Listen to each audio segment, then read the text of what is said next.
تو بالکل I share your opinion کہ مجھے نہیں لگتا کہ وہ ریزرو سیٹس کا فیصلہ جو ہے ان کے حق میں آئے گا، اور جس طرح سے سنی اتحاد کونسل اور پی ٹی آئی کی جو اس میں اپیرنس ہے اس کا بھی کوئی فائدہ نہیں ہے، اس کا نقصان ہے، کیونکہ یہ جو بینچ ہے میری اوپینین میں یہ سپریم کورٹ رولز کے تحت نہیں بنا ہوا ہے، لہٰذا اس کو اختیار حاصل نہیں ہے۔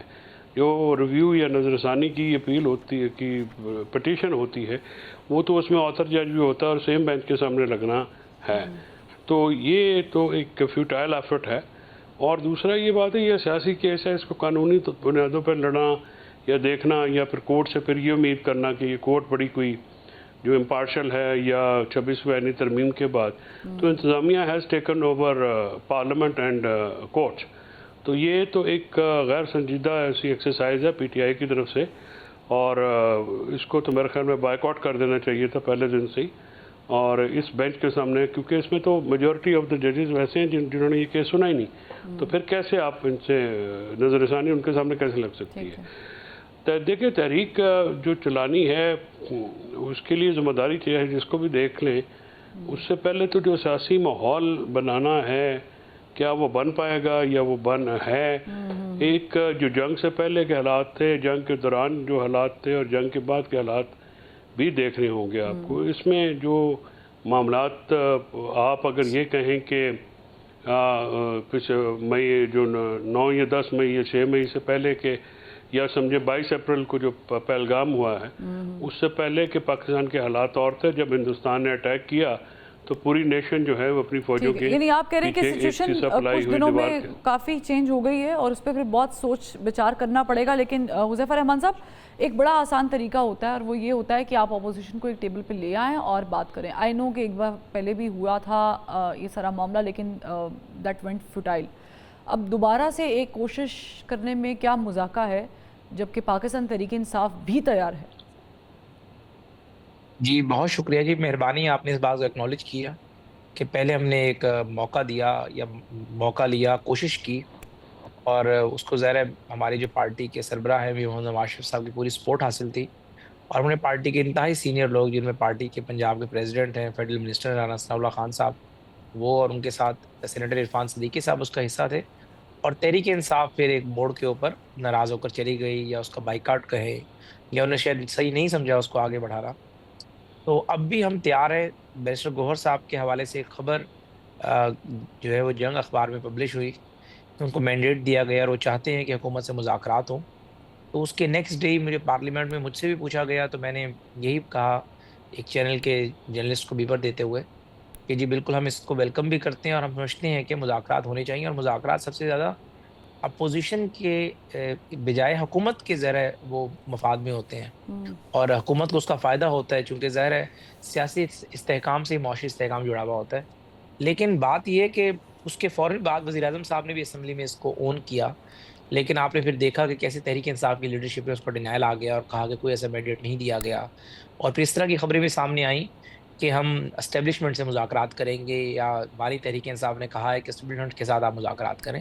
تو دیکھیں جب تک آپ اس طرح کی صورتحال رکھیں گے تو ظاہر بات آگے نہیں بڑھے گی۔ تحریک انصاف کو جب بھی مذاکرات کرنے ہیں اچھا، وہ لیکن حکومت کے ساتھ ہی کرنا۔ میں تھوڑا سا یاد دہانی کے لیے بتا دیتی ہوں کہ جب پہلے بھی مذاکرات کی بات ہوئی تھی، اچھا بالکل آپ بجا ہے کیونکہ آپ حکومتی بینچز میں بیٹھے ہیں، آپ پی ٹی آئی کو اس میں بلیم کر سکتے ہیں کہ وہ پیچھے ہٹ گئے، ہم بھی کسی حد تک کرتے ہیں، لیکن آن دی ادر ہینڈ گورنمنٹ نے بھی بہت زیادہ ڈیلیئنگ ٹیکٹکس یوز کیے تھے اور وہ ویزیبل تھے، وہ سب کے سامنے تھے۔ اسے بڑھانے کے لیے آپ لوگوں کو مزید وقت چاہیے تھا اور پی ٹی آئی شاید وہ وقت دینے کے لیے تیار نہیں تھی، بٹ آپ نے جو بات کی ہے کہ مذاکرات دوبارہ ہو سکتے ہیں اور ڈینائل میں چلے گئے، اس کے لیے تو پھر آپ کو ایک سنجیدہ کوشش کرنی پڑے گی، اور اس وقت بھی اسٹیبلشمنٹ کے ساتھ ہی پاکستان تحریک انصاف بات کرنا چاہتی تھی، but they still sat down with you. تو اگر ابھی بھی وہ کہہ رہے ہیں کہ اسٹیبلشمنٹ سے بات کرنی ہے تو وہ ایک ان کا انڈیویجول ایک فیصلہ ہو سکتا ہے، بٹ آپ کا اسٹیبلشمنٹ سے بات کر رہے ہیں یا نہیں کر رہے، یہ تو ایشو نہیں ہونا چاہیے۔ دیکھیں جی، ایشو یہ ہے کہ تحریک انصاف کیا ہم سے بات کرنا چاہتی ہے، ایک سوال تو یہ۔ دوسرا یہ کہ آپ نے کہا کوشش ہو سکتی ہے۔ دیکھیں وزیر اعظم پاکستان اسمبلی فلور پر دعوت دیتے مذاکرات کی، اس سے بڑی کیا کوشش ہو سکتی ہے؟ تیسری بات یہ ہے کہ پھر مذاکرات ہو کیوں نہیں رہے، یہ آپ کا سوال ہونا چاہیے۔ اس کا میں آپ کو جواب دیتا ہوں کہ اگر تحریک انصاف کی جو لیڈرشپ جیل سے باہر ہے وہ بھی چاہتی ہے، وزیر اعظم بھی انہیں انوائٹ کر رہے ہیں. اصل معاملہ یہ ہے کہ ابھی تک بانی تحریک انصاف اسی خمار میں ہیں. وہ یہ سمجھتے ہیں کہ جس طریقے سے ماضی میں اسٹیبلشمنٹ سیاست میں مداخلت کرتی رہی اور ماضی میں ہمیں انگیج کرتی رہی، ان کا یہ خیال ہے کہ اس مرتبہ بھی اسٹیبلشمنٹ کے ساتھ ہی وہ بیٹھے، کیونکہ اختیار ان کے پاس ہوتا ہے، بااختیار وہی ہیں.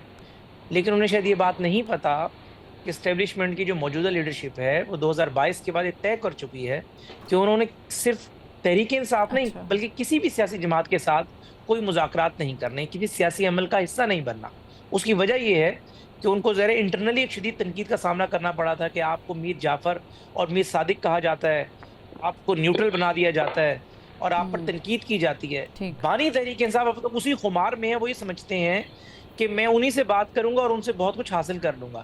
لیکن اسٹیبلشمنٹ، آپ کو یاد ہوگا کہ 2 خطوط کی بات آئی تھی کہ آرمی چیف کو لکھے گئے ہیں.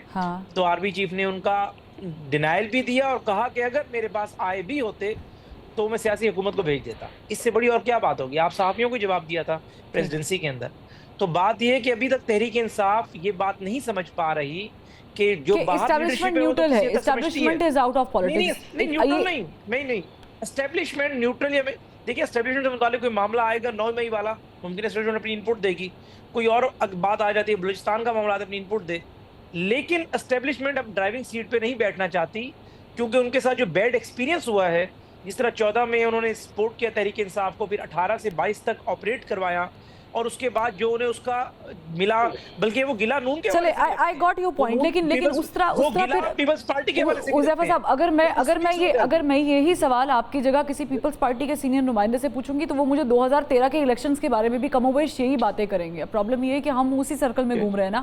لیکن یہ جو آپ نے بات کی ہے کہ ہو کیوں نہیں رہے، میں چاہوں گی کیونکہ فیصل چودھری صاحب اس کا بہترین جواب دے سکتے ہیں. فیصل چودھری صاحب، آپ تو یہ مانتے نہیں ہیں شاید کہ اسٹیبلشمنٹ کا کوئی ابھی بھی کردار نہیں ہے. آپ پہلی بھی تصحیح کر دیجیے گا کہ آپ مانتے ہیں کہ نہیں مانتے ہیں کہ پولیٹیکل سیناریو میں اسٹیبلشمنٹ کا کوئی سٹانس یا رول ہے. دوسرا یہ کہ مذاکرات ہو کیوں نہیں رہے. اسٹیبلشمنٹ کا پاکستان کی سیاست میں ہمیشہ سے بہت رول رہا ہے اور رہے گا. اور اس کو کرٹیل کرنے کے لیے جو سپیس ہے اس میں شہباز شریف کی بہت زیادہ ان کی نااہلی ہے. انہوں نے ساری پولیٹیکل سپیس سبمٹ کر دی ہے. اب اس سپیس کو کیسے لیتے ہوئے بھی کافی ڈیکیڈز لگیں گے. شہباز شریف صاحب آپ کو ہر پیج پہ دکھ رہے ہیں، ایک پیج پہ دکھ رہے ہیں، ہر ایڈورٹیزمنٹ میں دکھ رہے ہیں. شہباز شریف صاحب دورے کر رہے ہیں، ان کی حکومت مستحکم ہو گئی ہے، ان کے وزیر پہلے سے زیادہ کانفیڈنس میں آ چکے ہیں. آپ کیسے کہہ رہے ہیں فیصل صاحب کہ وہ مطلب تھوڑا سا جسٹیفائی کریں مجھے. اچھا، میں نے سوچا آپ نے سوال پوچھا تو میں نے جواب دینا. شہباز شریف صاحب کی نااہلی ہے کہ انہوں نے پولیٹیکل سپیس سبمٹ کر دی ہے اور انہوں نے اسٹیبلشمنٹ کا رول بہت زیادہ کر دیا ہے. جنگ جو ہے وہ جیتنا، that is a national pride. ایک نیشنل اس میں تمام سیاسی جماعتیں شامل ہیں، اس میں قوم پوری شامل ہے، اور وہ کسی بھی سیاسی جو تعلق سے بالا تر ہو کے تمام قوم نے فوج کا ساتھ دیا اور فوج نے ایک بہت بڑی کامیابی حاصل کی ہے. اس میں کوئی شک کی بات نہیں ہے، اور جو بات اکنالج کرنی چاہیے اس کو بالکل کرنا چاہیے اور اس میں اگر مگر نہیں رکھنے چاہیے. ہیونگ سیڈ سو، اسٹیبلشمنٹ بات اس لیے نہیں کر رہی ہے کہ آپ ان کے اوپر اس وقت کمپلشن کوئی نہیں ہے، پی ٹی آئی کا دباؤ نہیں ہے. پی ٹی آئی کا جب تک کوئی پولیٹیکل دباؤ نہیں ہوگا، نہ حکومت نہ اسٹیبلشمنٹ بات کرنے کے لیے ٹیبل پہ آئے گی. یہ کہنا کہ اسٹیبلشمنٹ سے ہم بات کریں گے، یہ خواہش تو کافی دفعہ دہرا چکے ہیں. لیکن سوال اس وقت بڑا ہے کہ اسٹیبلشمنٹ آپ سے بات کرنے کو تیار ہے تو وہ ابھی جو ہے تیار نہیں ہے. ابھی وہ صورتحال نہیں بن سکی ہے، اور اس صورتحال کو بنانے میں اب شاید کافی ایفرٹ بھی لگے گی اور ٹائم بھی لگے گا. اور اس کے لیے عمران خان صاحب کو اپنی ٹیم میں تبدیلیاں کرنی پڑیں گی. وہ ٹیم جو کہ غیر سیاسی ہے، جو کہ ہر معاملے کو جذباتیت کا رنگ دے دیتے ہیں اور پھر عمران خان صاحب کو غلط فیڈ کیا جاتا ہے، غلط فیصلے جو ہیں وہ کیے جاتے ہیں، تو وہ ان معاملات سے باہر نکل کے حقیقت پسندی کے اوپر آ کے فیصلہ لینے کی ضرورت ہے. اور عمران خان صاحب کو جو انفارمیشن سپلائی ہو رہی ہے وہ ڈسلیوژنس کا شکار لوگ جو ہیں وہ جا کے بتاتے ہیں. جب تک ان تک حقیقت پہنچے گی تبھی وہ کوئی صحیح فیصلہ لے سکیں گے. جو اس وقت جو لوگ اپنی نوکری بچانے کے لیے